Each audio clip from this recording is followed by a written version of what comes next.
Hari-hari ini kita ketahui bersama bahwa seluruh pandangan, pendengaran, dan perhatian kita secara nasional pada umumnya tertuju pada Pulau Rempang, bagian dari Kota Batam, dari Kepulauan Riau, Negara Kesatuan Republik Indonesia. Kita selain juga mendengar informasi ataupun juga melihat cuplikan-cuplikan video yang sampai atau bahkan liputan-liputan berita aktual yang ditayangkan oleh kanal-kanal televisi nasional dengan semua sumber yang bisa kita dapati, tentu kita merasakan keprihatinan yang sangat mendalam.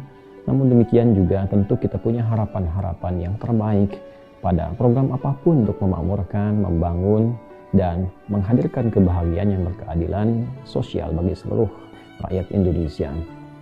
Terlepas dari itu semua, bila diperkenankan untuk sedikit memberikan masukan yang boleh jadi bisa dipertimbangkan atau mungkin juga bisa menjadi satu masukan yang bila dipandang itu baik diterapkan dalam konteks ini, kami ingin menyampaikan beberapa masukan-masukan. Yang pertama, seperti kita ketahui bahwa di wilayah Rempang itu yang hangat sekarang dibincangkan ada 16 kampung tua yang tentunya segala macam informasi telah kita ketahui baik dari tinggalnya ratusan tahun yang lalu dari nenek moyang atau kakek moyang penduduk di sana, dan di antara mereka juga ada termasuk kalangan-kalangan pejuang. Pun demikian dengan berbagai macam memori, keindahan, dan etapa kehidupan yang telah ditempuh sampai dengan saat ini, bila kami diperkenankan untuk memberikan masukan ataupun usulan barangkali, kiranya ini akan menjadi bagian yang sangat strategis bila tidak harus dikosongkan, tapi mungkin bisa dipertimbangkan untuk menjadi bagian dari landscape program eko yang akan dibangun itu. Bila sekiranya dari sekian banyak wilayah yang diharapkan bisa menjadi bagian dari sentral industri, juga ada perdagangan dan pariwisata, mungkin dari 3 bagian pokok besar itu atau skema lainnya, 16 kampung tua ini tidak harus dikosongkan atau bahkan direlokasi.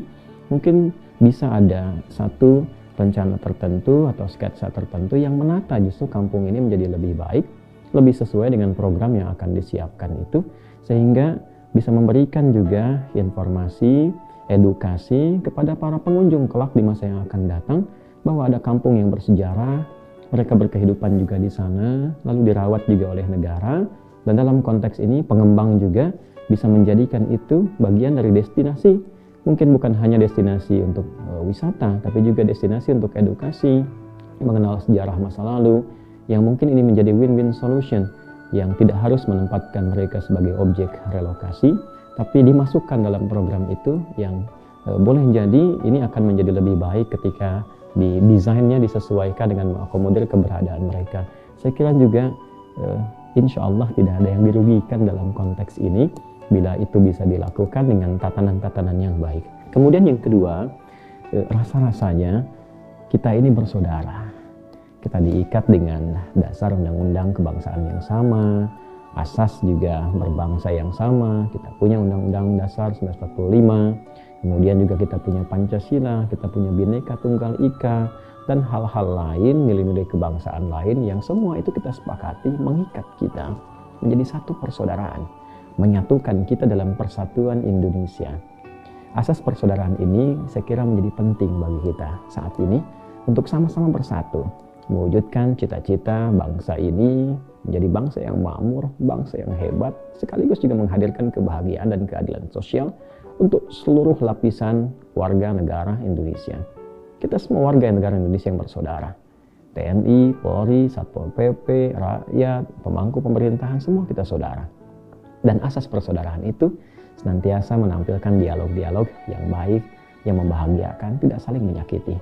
Maka dari itu, usulan yang kedua, yang bila pun ini bisa barangkali dipandang oleh pemangku kepentingan dan memiliki program bisa menjadi masukan yang baik, kami kira rencana-rencana yang kedua bagi masyarakat pun yang sudah siap untuk direlokasi atau program tadi akan ada baiknya dan banyak manfaatnya bila mungkin ditampilkan dialog dalam jangka waktu tertentu sebelum program itu dieksekusi atau dimulai, sehingga masyarakat juga tidak terkesan merasa mendadak sehingga harus terburu-buru melakukan sesuatu.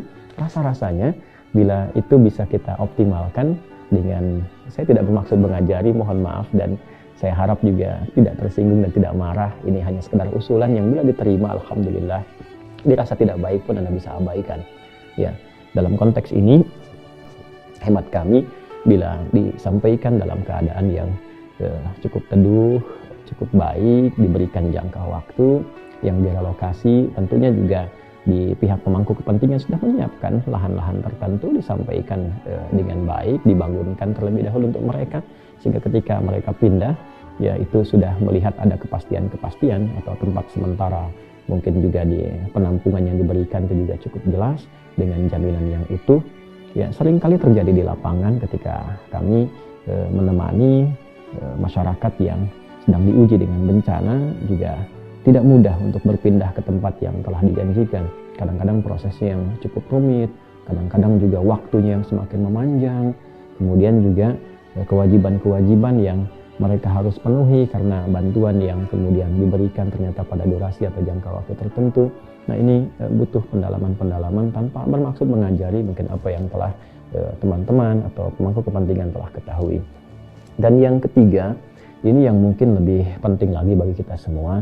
Semua kita, sekali lagi, kita satu bangsa, satu negeri, satu saudara yang sama. Jadi saya harap semuanya tidak saling menyakiti. Ya, walaupun mungkin ada fungsi-fungsi organik, baik itu di TNI, di Polri khususnya, ada juga beberapa di Satpol PP. Tentu saya kira kita memandang semua masyarakatnya sebagai saudara, sehingga bisa melakukan tindakan-tindakan yang humanis. Dari masyarakat juga kita lihatlah, ya TNI, Polri kadang-kadang untuk menyampaikan perintah, bertindak di lapangan, kadang mereka juga lelah dan sebagainya. Pahami sebagai saudara, sehingga bisa saling duduk. Para pejabat juga saya mohon pahami masyarakat ini bukan objek sebagai objek bisnis atau objek proyek harus mencapai kemakmuran. Tentu kemakmuran itu penting, tapi juga kebahagiaan secara sosial itu jauh lebih penting. Luka-luka sosial itu tidak mudah untuk disembuhkan, kadang-kadang punya durasi yang cukup panjang. Karena itu kita semua mencoba untuk mendinginkan dan menurunkan tensi dan menghindari kosakata-kosakata yang terlalu keras dan rasa-rasanya agak kurang nyaman diterima oleh hati. Ya. Ini tidak harus kata-kata yang mohon izin barangkali ya, yang sifatnya boleh jadi menyakiti atau bernada ancaman dan lain sebagainya. Kami kira kita sebagai bagian dari warga negara Kesatuan Republik Indonesia, insya Allah akan saling menguatkan, saling mendukung kepada kebaikan, dan kita berdoa kepada Allah.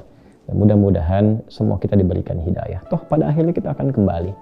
Ya, semua pejabat-pejabat di pemerintahan, petugas-petugas di institusi dan sebagainya, semua kita akan wafat. Saya wafat, kita wafat. Tugas kita selesai, tapi hisab kita belum selesai. Kita itu akan meninggal. Kita akan dihisab oleh Allah. Ingat, kita disumpah, para pejabat disumpah ya, dengan kitab sucinya masing-masing. Yang muslim dengan Al-Quran, sumpah itu akan dipertanggungjawabkan. Rakyat juga demikian. Setiap sikapnya akan ditindak, dicatat. Mungkin selesai di dunia, tapi akhirat kan masih menunggu. Takutlah pada Allah Subhanahu wa Ta'ala kita semua dan bersatu dalam kebaikan. Hindarkan berbagai macam hal yang tidak kita harapkan itu terjadi. Kita tidak berharap apa-apa yang pernah terjadi di tempat-tempat lain. Ya, kasusnya macam-macam lah, baik itu Salim Kancil yang dulu pernah terjadi, suku Samin yang pernah terjadi, beberapa yang lainnya. Kita tidak ingin semua itu berulang di berbagai tempat yang mampu dipijak di bumi pertiwi ini. Merah putih adalah gambaran dari perjuangan para pahlawan-pahlawan kita, berjuang dengan darah, keringat, air mata, darah memerah sebagai syuhada, kain kafan melilit yang putih yang sering kita bahkan dapati dalam keseharian kita. 17 Agustus kita peringati sebagai bagian dari kemerdekaan, kita kibarkan bendera itu, mengingatkan bahwa ada perjuangan untuk melahirkan kemerdekaan itu. Jangan sampai mereka menangisi anak cucunya yang bertikai, yang ingin sesuatu tapi saling menyakiti. Kiranya semoga Allah mengampuni kita, memaafkan kita semua, dan memberikan kemuliaan kepada negeri ini sehingga menjadi negeri yang makmur, negeri yang diridhai, dan negeri yang membahagiakan untuk semuanya. Maafkan saya kalau ada kata-kata yang kurang berkenan. Sungguh tidak ada niat maksud lain kecuali hanya sebatas menyampaikan usulan-usulan saja yang kiranya bisa memberikan kontribusi yang baik. Jika dinilai baik, alhamdulillah. Sekali lagi, jika dirasakan pun kurang baik, abaikan saja. Apalah ini hanya seorang Adi Hidayat yang mungkin tidak punya kecakapan di bidangnya, tapi mudah-mudahan dengan doa yang kami sampaikan, semua apa yang kita rasakan insya Allah diberikan jalan keluar yang terbaik, dan kita berharap kita hidup di negeri ini dalam kemuliaan, wafat dalam kebaikan, dan tidak membawa beban saat dihisab kembali kepada Allah Subhanahu wa taala. Allahumma taqabbal minna innaka antas sami'ul 'alim wa tub 'alaina innaka antat tawwabur rahim. Rabbana atina fid dunya hasanah wa fil akhirati hasanah wa qina adzabannar. Wa sallallahu ala sayyidina Muhammad wa ala alihi wa sahbihi ajma'in. Wa akhiru da'wana subhanakallahumma wa bihamdika asyhadu an la ilaha illa anta nastaghfiruka wa natubu ilaik. Alhamdulillahirabbil alamin. Terima kasih, maafkan saya. Assalamualaikum warahmatullahi wabarakatuh.